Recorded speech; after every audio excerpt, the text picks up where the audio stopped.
अस्सलाम वालेकुम गाइस, क्या हाल चाल है? सब खैरियत से है। जैसे कि मैंने बताया था आपको, वीडियो में बना रहा था लेकिन वो कंटिन्यू नहीं हो पाई। मैंने बताया था कि मैं तख्ता लगा के दिखाऊंगा आपको, लेकिन वो वीडियो रुक गई थी तो मैंने दोबारा बनाई है। देखें, मैंने तख्ता लगा दिया है लकड़ी का।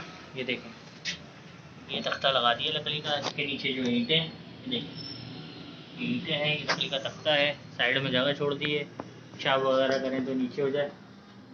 ये देखें, ठीक है।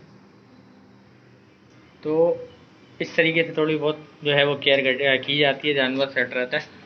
बारिश में देखें मैंने ये कर दिया है, तो अब माशाल्लाह ये रात भर सेट रहेंगे। मुझे ही फिक्र नहीं होगी, बारिश जितनी भी तेज़ हो ये सेट रहेंगे, आराम से बैठे रहेंगे। ये नहीं डर होगा कि नीचे पानी आ जाएगा, ये सब ठीक है। और ऊपर ये देखें, ये तो चादर डलवाई में रहा है तो ये नहीं होगा।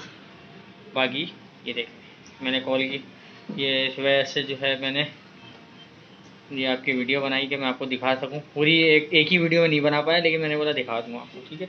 बारिश वगैरह हो तो इस तरह कर लें, अगर फर्श पे पाल लें आप, ताकि ये मौसम निकल जाए ठंडा, उसके बाद भले आप बिठा लें, हटा लें, लेकिन अभी ये कर लें, ठीक है गाइस।